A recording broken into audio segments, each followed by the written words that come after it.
اچھا بیٹا part number 5 دیکھیں آپ، میں نے بتایا تھا کہ 1 to 4 آپ نے خود کرنا ہے، بالکل اس جیسا ہے آپ نے خود کرنا ہے. پارٹ نمبر 5 دیکھیں. اب یہ فرسٹ میٹرکس ہے اور یہ سیکنڈ میٹرکس ہے. اب میں نے آپ کو طریقہ کار بتا دیا تھا کہ فرسٹ رو کو فرسٹ کالم کے ساتھ، تو فرسٹ رو میں کیا ہے، فرسٹ رو میں کیا ہے 1 اور 2 ہے، اور فرسٹ کالم میں کیا ہے 4 اور 0. اب فرسٹ جو رو ہے اس میں 1 ملٹیپلائی بائی اس کا فرسٹ کالم 4، تو 1 ملٹیپلائی بائی 4 درمیان میں پلس 2 ملٹیپلائی بائی 0. پھر اس کے بعد فرسٹ رو سیکنڈ کالم کے ساتھ، تو 1 ملٹیپلائی بائی 5 2 ملٹیپلائی بائی -4، تو یہ لکھا ہوا گیا. اب سیکنڈ رو کو فرسٹ کالم کے ساتھ -3 ملٹیپلائی بائی 4 0 ملٹیپلائی بائی 0. اب اس کے بعد سیکنڈ رو کو سیکنڈ کالم کے ساتھ -3 ملٹیپلائی بائی 5 0 ملٹیپلائی بائی -4. اب اس کے بعد تھرڈ رو ہے 6 ملٹیپلائی بائی 4 اور مائنس ملٹیپلائی بائی 0. اس کے بعد پھر تھرڈ رو کو سیکنڈ کالم کے ساتھ 6 multiply by 5 plus -1 multiply by -4، یعنی کہ پلس درمیان میں ضرور لکھنا ہے تاکہ آپ کنفیوز نہ ہو. بریکٹ لکھ دیا کریں جب مائنس کا نمبر آ جائے تو بریکٹ، جیسے یہاں پہ بریکٹ لکھی ہوئی ہے. پھر اگلے سٹیپ میں ملٹیپلائی کرتے ہیں، 1 انٹو ملٹیپلائی بائی 4 4 2 انٹو 0 0، تو 4 پلس 0. اس کے بعد 1 ملٹیپلائی بائی 5 5 اور پلس -4 2 ملٹیپلائی بائی 4 8 ہو جائے گا، تو -8 ہو جائے گا. اس طرح -3 ملٹیپلائی بائی 4 -12 0 ملٹیپلائی بائی 0 0. اس کے بعد -3 ملٹیپلائی بائی 5 -15 پلس 0 ملٹیپلائی -4 0. اس کے بعد کیا آ جائے گا 6 ملٹیپلائی بائی 4 24، پھر پلس -1 ملٹیپلائی بائی 0 0 ہو جائے گا. اس کے بعد 6 ملٹیپلائی بائی 5 30 -1 -4، تو پلس 1 ملٹیپلائی بائی 4 4 ہو جائے گا. اب ہم ان کو ایڈ کریں، 4 پلس 0 4 -12 پلس 0 -12 24 پلس 0 24 5 پلس -8، یعنی کہ کیا ہو جائے گا 5 -8 -3 -15 پلس 0 -15 اور 30 پلس 4 کیا ہو جائے گا 34. تو اس طرح یہ دو آپس میں جو ہے ہم نے جو ہے ملٹیپلائی کیا تو ہمارے پاس یہ آنسر آ جائے گا. یعنی کہ اس نے آگے یہ لکھا ہے 100، ان دونوں کو ملٹیپلائی کرنے سے ہمارے پاس آنسر یہ والا آتا ہے. تو یہ ہمارا ڈے 1 کا کام جو ہے مکمل ہوا. اب ہم انشاءاللہ کل جو ہے وہ ڈے 2 کا کام کریں گے. جی اسٹوڈینٹ، اپنی اردو کی کلاس کتاب کھولیے. آپ جانتے ہیں کہ آپ اردو 9th کلاس کی اردو ہی پڑھتے ہیں، جس طرح باقی سبجیکٹ آپ 9th کے پڑھتے ہیں تو اردو بھی آپ 9th کی پڑھتے ہیں. تو اب آپ اس اردو کی کتاب میں سے چیپٹر نمبر 2 کھولیں گے. جی اسٹوڈینٹ، ہمارا سبق نمبر 2 شروع ہو رہا ہے، اور سبق شروع کرنے سے پہلے ہم اس سبق کے مصنف کے حالات زندگی کے بارے میں تھوڑا پڑھیں گے. تو آپ اس کو دیکھ رہے ہیں، میں آپ کے سامنے پڑھ رہی ہوں، آپ غور سے سنیے اور پھر اس کو آپ خود بھی پڑھیے. مولانا الطاف حسین حالی. الطاف حسین حالی پانی پت میں پیدا ہوئے. ان کے اجداد غیاث الدین بلبن کے زمانے میں ہندوستان آئے. 9 برس کے تھے کہ والد کا انتقال ہو گیا. بھائیوں نے پرورش کی. تعلیم کی تکمیل دہلی کے عالموں کی صحبت میں ہوئی. غالب اور شیفتہ کی صحبت سے بطور خاص فیضیاب ہوئے. سر سید سے بھی تعلق خاطر قائم ہوا. شیفتہ اور غالب کے انتقال کے بعد لاہور آئے اور یہاں پنجاب بک ڈپو میں ملازمت کر لی. یہیں وہ انگریزی ادبیات سے متعارف ہوئے، جدید طرز کی نظمیں لکھیں اور اردو شاعری کی اصلاح کا بیڑا اٹھایا. 1887 میں 1887 اس کو انگلش میں پڑھتے ہیں، اردو میں 1887 میں سرکار حیدرآباد سے 100 روپیہ ماہوار وظیفہ مقرر ہو گیا تو ملازمت ترک کر کے باقی عمر تصنیف و تالیف میں بسر کر دی. حالی کے اسلوب بیاں کی سب سے نمایاں خوبی مدعا نگاری ہے. حالی کی غرض اپنے مضمون کو ادا کرنے اور مطالب کو وضاحت سے پیش کرنے کے سوا کچھ نہیں ہوتی. ان کی نثری تحریروں میں اعتدال و توازن کا خاص خیال رکھا جاتا ہے. بیجا اختصار اور بیجا طوالت سے اجتناب کرتے ہوئے عبارت کو دلکش، سادہ اور مدلل بنانے میں حالی اپنی مثال آپ ہیں۔ بے جا اختصار کا مطلب ہوتا ہے کہ بہت ہی زیادہ مختصر نہیں کی جاتی، اور بے جا طوالت کا مطلب ہوتا ہے کہ ایسے ہی فضول میں لمبی نہیں کی جاتی، بلکہ اجتناب کرنا ہوتا ہے اسے بچنا، یعنی نہ تو ان کی عبارت بہت زیادہ مختصر ہوتی ہے اور نہ ہی بہت زیادہ لمبی ہوتی ہے، بلکہ وہ ان کی عبارت بہت دلکش، سادہ اور دلائل سے بھری ہوئی ہوتی ہے۔ دلائل ان میں ہوتے ہیں اپنی عبارت کو درست ثابت کرنے کے لیے مدلل بناتے ہیں، یعنی اس میں دلائل بھی دیتے ہیں۔ وہ ہر بات کو سنجیدگی اور عقلیت کے ترازو میں تولتے ہیں، یعنی سنجیدہ بھی بات ہوتی ہے ان کی، اور عقلیت کے معیار پر، عقل کے معیار پہ پورا اترتی ہے، اور تخیل اور جذبات سے دور رہتے ہوئے اپنے خیالات اور حقائق کو قاری تک پہنچانے کی کوشش کرتے ہیں۔ یعنی نہ تخیل، یعنی کوئی ہوا میں تخیل میں باتیں نہیں کرتے، نہ ہی جذبات میں باتیں کرتے ہیں، بلکہ اپنے خیالات کو اور حقائق کو پڑھنے والے تک پہنچانے کی کوشش کرتے ہیں۔ یہی وجہ ہے کہ رشید احمد صدیقی نے حالی کے نثری اسلوب کو اردو نثر کا معیاری اسلوب قرار دیا ہے۔ یعنی نثر کا مطلب ہوتا ہے جس طرح یہ لکھی ہوئی ہے عبارت، اس میں لکھنا، اس کا مطلب ہوتا ہے نثر۔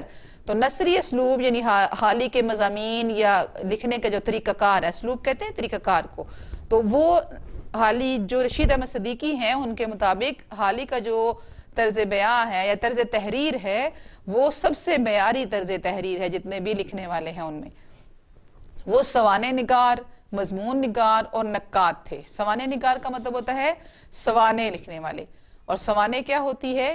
کسی کے حالات زندگی کے بارے میں لکھنا، اس میں اس کی خوبیاں بھی لکھی جاتی ہیں، اس میں خامیاں بھی لکھی جاتی ہیں، تو وہ سوانح ہوتی ہے۔ مضمون نگار یعنی مضمون لکھنے والا، اور نقاد کا مطلب ہوتا ہے تنقید کرنے والا، یعنی کسی بھی جو آپ اس کو کہتے ہیں نا تحریر، اس کے اوپر وہ تنقید کرتے ہیں، اس کے بارے میں بتاتے ہیں کہ اس میں یہ خوبیاں ہیں، یہ خامیاں ہیں، تو اس کو کہتے ہیں تنقید کرنا، اور وہ کہلاتے ہیں نقاد۔ ٹھیک ہے، نقاد سر سید کے قریبی اور باعتماد ساتھیوں میں سے تھے۔ سر سید احمد خان کو آپ جانتے ہیں، ان کے ساتھیوں میں سے تھے۔ ان کی مشہور کتابوں میں حیات جاوید، یادگار غالب، حیات سعدی، مقدمہ شعر و شاعری اور مدجر اسلام شامل ہیں۔ یعنی یہ ان کی مشہور کتابیں ہیں، یعنی مولانا الطاف حسین حالی کی حیات جاوید، یادگار غالب، حیات سعدی اور مقدمہ شعر و شاعری، اور اس کے علاوہ مدجر اسلام۔ آخر الذکر کتاب مسدس حالی کے نام سے بے حد مقبول ہوئی ہے۔ یعنی مدجر اسلام دراصل ایک نظم ہے، نظم کی کتاب ہے جس کو کہ مسدس حالی کہا جاتا ہے، اور اس میں بہت سارے آپ نے پچھلی کلاسوں میں، آپ نے 7th کلاس میں بھی مسدس حالی کے نام سے ایک نظم پڑھی ہے، تو یہ حالی کی لکھی ہوئی ہے، اور یہ مدجر اسلام سے لی گئی ہے۔ مقدمہ شعر و شاعری میں، جو دراصل ان کے دیوان کا طویل دیباچہ ہے، جدید اردو تنقید کا نقطۂ آغاز ہے۔ ٹھیک ہے جی، یہاں تک آپ نے یہ بار بار اس کو، آپ کے پاس یہ ویڈیو ہوگی، آپ اس کو بار بار ریوائز کریں گے، اور اس کو دیکھ کر جیسا میں پڑھ رہی ہوں ویسے ہی ساتھ ساتھ پڑھیے گا، تاکہ آپ کو یہ سارا کچھ اس میں الفاظ سے جو ہے آپ الفاظ اچھے طریقے سے پڑھنا سیکھ جائیں۔ اور ابھی اس کے متعلق سوالوں کے جواب میں پڑھاتی ہوں۔ جی اسٹوڈینٹس، ابھی آپ نے مولانا الطاف حسین حالی کا مختصر سا تعارف پڑھا، تو اس سے ریلیٹڈ میں نے کچھ 3-4 سوال لکھے ہیں۔ آپ اس کو یہاں سے، جب میں ابھی پڑھا رہی ہوں آپ کو، تو آپ اس کو اپنی نیٹ نوٹ بک پر نوٹ کر لیجئے گا۔ یہ آپ کے ان نوٹس کا حصہ نہیں ہے جو آپ کے پاس اردو کے موجود ہیں، آپ اس کو یہیں سے لکھ لیجئے گا۔ کیا ہے مولانا، پہلے سوال نمبر 1، مولانا الطاف حسین حالی کب اور کہاں پیدا ہوئے؟ جواب ہے مولانا الطاف حسین حالی 1837 میں 1837 میں پانی پت میں پیدا ہوئے۔ سوال نمبر 2 ہے، مولانا الطاف حسین حالی کے اساتذہ میں کون کون شامل ہیں؟ تو ابھی ہم نے پڑھا نا، جواب مولانا الطاف حسین حالی کے اساتذہ میں مرزا اسد اللہ خان غالب اور نواب مصطفیٰ خان شفتہ شامل تھے۔ شفتہ صرف لکھا ہوا تھا، ان کا پورا نام نواب مصطفیٰ خان شفتہ ہے۔ سوال نمبر 3، حالی کے اسلوب بیان کی سب سے نمایاں خوبی کیا ہے؟ اس کا جواب ہے حالی کے اسلوب بیان کی سب سے نمایاں خوبی مدعا نگاری ہے۔ سوال نمبر 4، حال ہی کی مشہور کتابوں کے نام لکھیے۔ حال ہی کی مشہور کتابوں کے نام حیات جاوید، یادگار غالب، حیات سعدی، مقدمہ شعر و شاعری اور مد و جزر اسلام ہیں۔ تو یہ 4 سوال ہیں جو آپ نے اپنی نوٹ بک پہ لکھنے ہیں اور ان کو آج کی تاریخ میں ہی لکھ کر یاد کرنا ہے۔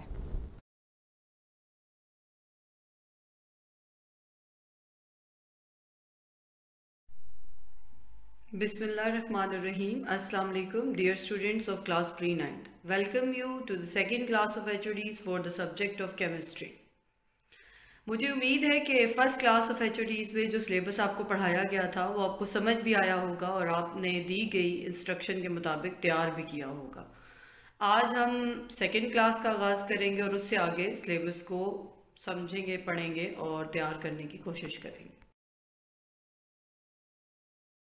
اب دیکھتے ہیں scheme of studies for your second class.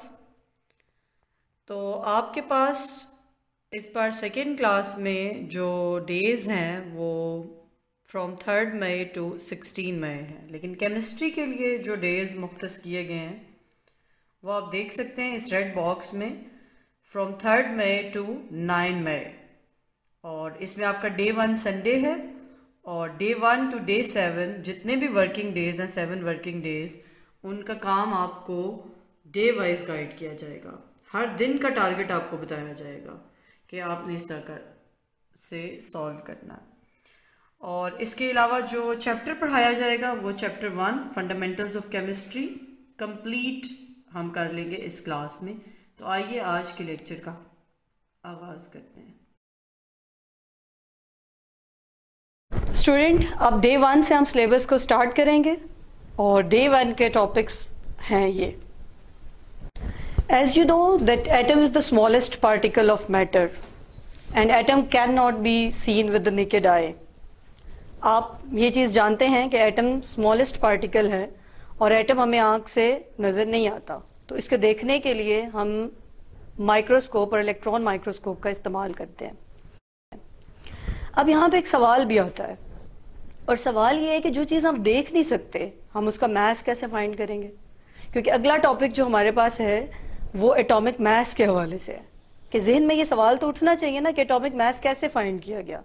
تو آج کے ہمارے لیکچر میں اسی سوال کا جواب ہم دینے کی کوشش کریں گے کہ ایٹم ایک امیجنری پارٹیکل ہے تو اس کا میس کیسے فائنڈ کیا گیا۔ کوشچنز کی طرف جانے سے پہلے میں آپ کو یہ بات بتاتی ہوں کہ ایٹم ہمیں نظر نہیں آ رہا تھا تو اس کے میس کو فائنڈ کرنے کے لیے ہم کمپیریزن کی ٹیکنیک یوز کرتے ہیں۔ کمپیریزن مین موازنہ کرنا، ہم اس کو کمپیئر کرتے ہیں اور کمپیئر کرنے کے لیے ہم ایک سٹینڈرڈ سیٹ کرتے ہیں۔ اب میں کوشچنز کو شروع کروں گی اور ساتھ ساتھ میں اپنے ٹاپکس کو آپ کو ایکسپلین کرتی جاؤں گی۔ آج کے ہمارے لیکچر کا پہلا ٹاپک ہے ریلیٹیو ایٹامک میس، اور کوشچنز کے تھرو ہم اس ٹاپک کو سمجھیں گے بھی اور پڑھیں گے بھی۔ Question number 8 from your notes, who give first quantitative information about atomic mass? First quantitative information about atomic masses come from the work of Dalton, Losaic, Avogadros and Berzelius. جیسے کہ میں نے ابھی آپ سے بات کی تھی کہ atom is extremely small, so atomic mass کیسے کیلکولیٹ کریں گے، یہ ایک بہت بڑا چیلنج تھا کیمسٹری میں۔ تو وہ یہاں پہ بھی یہی سوال ہے، how atomic mass of extremely small atoms can be calculated? اتنے اسمال ایٹم کا ایٹامک میس کیسے میجر کریں گے؟ Atom is an extremely small particle, therefore mass of the single atom can't be determined.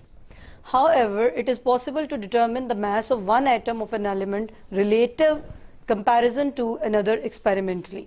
تو ادھر وہ یہ کہنا چاہ رہے ہیں کہ ایٹم بہت اسمال ہے تو اس کا میس فائنڈ کرنے کے لیے ہم نے کمپیریزن کی ٹیکنیک یوز کی ہے۔ یہ ورڈ دیکھ رہے ہیں آپ، کمپیریزن مین موازنہ کیا ہے، اور اس موازنے کو ہم نے ایکسپیریمنٹلی کیا ہے، اور ایکسپیریمنٹلی جو ٹیکنیک ہم نے یوز کی ہے وہ میس اسپیکٹرومیٹری ہے، experimental technique mass spectrometry. To find out relative atomic mass, standard is needed. Why? اب یہاں پہ میں دوسری بات آپ کو بتاتی چلوں. دیکھیں آپ نے اس چیز کو پڑھنا بھی ہے اور بات کو سمجھنا بھی ہے کہ میں کیا چیز آج کے لیکچر میں آپ کے مائنڈ میں ڈالنا چاہ رہی ہوں. تو پہلا سوال جو آپ کے مائنڈ میں اٹھایا ہے وہ یہ ہے کہ ایٹم بہت اسمال ہے جو آنکھ سے نظر نہیں آتا, تو اس کا میس کیسے فائنڈ کریں گے. اس کا جواب میں نے یہ آپ کو دیا کہ ایٹم اسمال ہے, آنکھ سے نظر نہیں آتا, اس کا میس فائنڈ کرنے کے لیے ہم کمپیریزن مین موازنہ کی ٹیکنیک یوز کریں گے, اور موازنہ کرنے کے لیے ہمیں ہمیشہ ایک اسٹینڈرڈ بنانا ہوتا ہے. اور یہاں پہ ایٹامک میس کو فائنڈ کرنے کے لیے جو اسٹینڈرڈ ہم نے یوز کیا وہ ہائیڈروجن تھا. پہلا اسٹینڈرڈ ہم نے ہائیڈروجن یوز کیا تھا اور دوسرا اسٹینڈرڈ ہم نے کاربن یوز کیا تھا. میں لیٹر آن آپ کو بتاؤں گی کہ ہم نے اسٹینڈرڈ کیوں یوز کیے ہیں. اسٹینڈرڈ ایک پیمانہ ہوتا ہے. جس طرح اگر آپ نے نوٹ کیا ہو کہ اگر آپ کپڑے لینے جائیں تو وہاں پہ ان کے پاس ایک سٹک ہوتی ہے 1 میٹر کی راڈ, اور وہ کپڑے کو اس کے ساتھ کمپیئر کرتے ہیں, موازنہ کر کے کاٹ دیتے ہیں, جو اس کے برابر ہوتا ہے تو وہ کہتے ہیں کہ یہ 1 میٹر ہے. تو اس طرح کمپیریزن کی ٹیکنیک کو استعمال کیا گیا, اور کمپیریزن کیمسٹری میں کیا چوز کیا گیا, ہائیڈروجن. تو اب ہم کوشچن نمبر 10 کی طرف جاتے ہیں. جو بات میں نے ایکسپلین کی ہے کوشچن نمبر 10 اسی کو ایڈریس کر رہا ہے. To find out relative atomic mass standard is needed. Why relative atomic mass can be predicted by assigning a value of the mass to one atom of a given element. Relative atomic mass predict کر سکتے ہیں کہ کسی element کو ایک ہم value assign کریں اور اس کو اپنا اسٹینڈرڈ بنا دیں. Others can be found by comparing with this element. دوسروں کو اس کے ساتھ کمپیئر کریں گے, موازنہ کریں گے. فار ایگزامپل اگر ایک ایلیمنٹ ہے اس کا ایٹامک نمبر 1 ہے, دوسرے کو اس کے ساتھ کمپیئر کریں گے. اگر وہ اس سے 2 ٹائمز ہیویئر ہوگا تو ہم کہہ دیں گے کہ اس کا ایٹامک نمبر 2 ہے.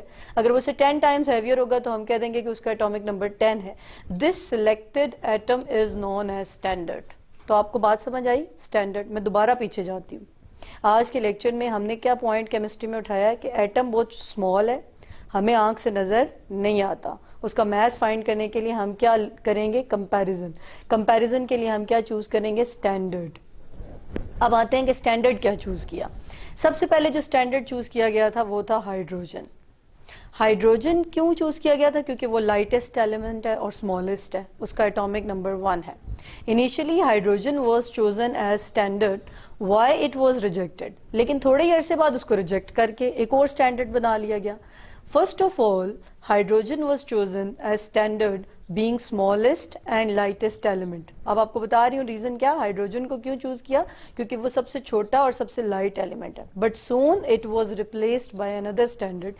لیکن جلد ہی اس اسٹینڈرڈ کو بدل دیا گیا.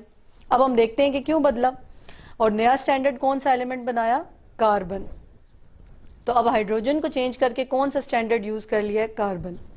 1961 by international agreement, light isotopes of carbon-12 has been chosen as a standard. تو آپ سمجھ رہے ہیں میری بات کو, پک کر رہے ہیں آپ لوگ کہ یہاں پہ ہمارے پاس ہائیڈروجن کو ریجیکٹ کر کے کس کو اسٹینڈرڈ بنا دیا گیا, کاربن 12, جس کا سمبل C ہے اور ایٹامک میس 12 ہے. اسٹینڈرڈ بدلنے کی اتنی ضرورت کیوں پیش آئی, اس کی ریزن ہے, carbon is the most abundant element on earth. Earth کے اوپر سب سے زیادہ پایا جانے والا ایلیمنٹ کون سا ہے, کاربن. سب سے زیادہ پرسنٹیج میں اس کے کمپاؤنڈز پائے جاتے ہیں. It exist as component of inorganic as well as integral component of organic compounds. اس کے صرف انآرگینک کمپاؤنڈز نہیں ہیں, اس کی آرگینک کمپاؤنڈز بھی ہیں. We have 20 million of naturally occurring and 10 million synthetic organic compound. ہمارے پاس 20 ملین کے قریب نیچرلی قدرتی طور پر آرگینک کمپاؤنڈز موجود ہیں. آپ کی اپنی باڈی بھی آرگینک کمپاؤنڈ سے مل کر بنی ہے. تو وہ جو لاکھوں کروڑوں کی تعداد میں آرگینک کمپاؤنڈز ہیں, ان کا وجود کاربن کے بغیر ممکن نہیں ہے, کیونکہ ان کی بیک بون جو ہے وہ کس سے بنی ہوئی ہے, کاربن سے. ان کے ان کے اسٹرکچر کا پارٹ کیا ہے, کاربن. تو اس لیے ہم نے کہا کہ جو موسٹ ابنڈنٹ ہے اس کو ہم لیتے ہیں. تو کون سی ٹیکنیک تھی, کمپیریزن کی. کمپیریزن کے لیے کیا چوز کرنا تھا, ایک اسٹینڈرڈ. اسٹینڈرڈ کون سا چوز کیا, ہائیڈروجن, اور ہائیڈروجن کو جلد ہی ریپلیس کر دیا کاربن سے. میرا خیال ہے یہاں تک آپ کو باتیں کلیئر ہوں گی ود دا ریزننگ. بیکاز آپ نے جب بھی سائنس پڑھنی ہے تو آپ نے اس بات کو مائنڈ میں رکھنا ہے کہ آپ کے دماغ میں سوال آنا چاہیے کیوں, اور پھر اس کیوں کا آنسر. تو یہاں پہ لکھا ہوا ہے کہ کاربن کیوں چوز کیا گیا. اب ہم آتے ہیں اپنے ٹاپک کی طرف, define relative atomic mass. Relative کا مطلب ہے کمپیئر کیا گیا, موازنہ کیا گیا, کمپیریزن کیا گیا کسی کے ساتھ.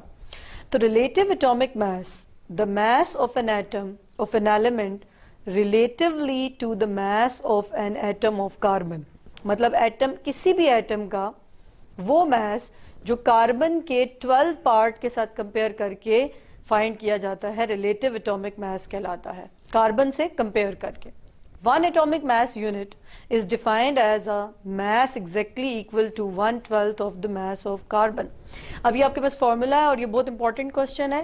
mass of carbon 12 جو ہے وہ 12 AMU ہے. اس کا یونٹ کیا ہوتا ہے؟ Atomic mass unit. دیکھو آپ کے پاس بہت ساری کوانٹیٹیز ہوتی ہیں. جس طرح آپ کے پاس mass ہے, mass کو آپ کس میں میئر کرتے ہو؟ kgs میں, اور اس کو یونٹ ہوتا ہے. جس طرح آپ کے پاس ٹائم ہے اس کو آپ سیکنڈ میں میئر کرتے ہو. اسی طرح آپ کے پاس جو ریلیٹیو اٹامک میس ہے اس کا یونٹ ہے AMU, atomic mass unit. 1 AMU formula آپ کے سامنے, mass of carbon 12 for example اگر میں کاربن کی بات کروں, and divided by 12. A hydrogen atom is 8.40% as massive as the standard of carbon. اب یہ جو آپ کے مائنڈ میں ایک اور سوال بھی آنا چاہیے کہ بھئی کیسے میس فائنڈ کریں گے, تو ایک ٹیکنیک میں نے اوپر آپ کو بتائی ہے, میس اسپیکٹرومیٹری. میس اسپیکٹرومیٹری ایک ایکسپیریمنٹل ٹیکنیک ہے جس کی مدد سے ہم کاربن کے ساتھ اس ایلیمنٹ کو کمپیئر کرتے ہیں. پھر ہمیں پتہ چلتا ہے کہ وہ کاربن سے کتنے گنا ہیوی ہے, کتنے پرسنٹ ہیوی ہے. تو یہ 8.40% میسو ہے ہائیڈروجن. اب فارمولا میں آپ نے کیسے پٹ کرنا ہے؟ 8.40 آپ نے لکھنا ہے, پرسنٹ کی جگہ اس کی ویلیو آ جائے گی 1/100, اور اس کو کمپیئر کس سے کرنا ہے؟ 12 AMU. جب ان تمام چیزوں کو ہم کیلکولیٹ کرتے ہیں تو ہمارے پاس ہائیڈروجن کا میس آ جاتا ہے 1.008. اسی طرح آپ کے پاس اگر سپوز دیٹ کسی اور ایلیمنٹ کا ہوگا تو آپ کے پاس اس کی پرسنٹیج گیون ہوگی. آپ اس کی پرسنٹیج کی جو ویلیو ہے اس کو کس سے ڈیوائڈ کریں گے؟ 100 سے, اور کاربن سے ملٹیپلائی کر لیں گے. تو میں آسان لفظوں میں یہی کہوں گی کہ ریلیٹیو اٹامک میس کسی بھی ایٹم کا وہ میس ہے جو کاربن 12 سے کمپیئر کر کے موازنہ کر کے نکالا جاتا ہے, اور اس کا یونٹ جو ہے وہ ہمارے پاس AMU ہے.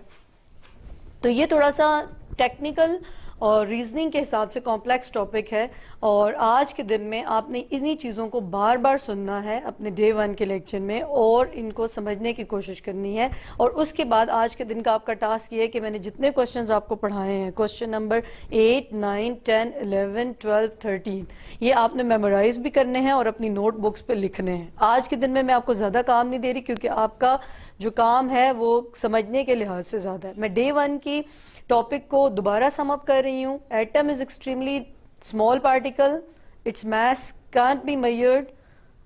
The technique of comparison is used to measure the mass of an atom. Experimentally, the technique is used mass spectrometry.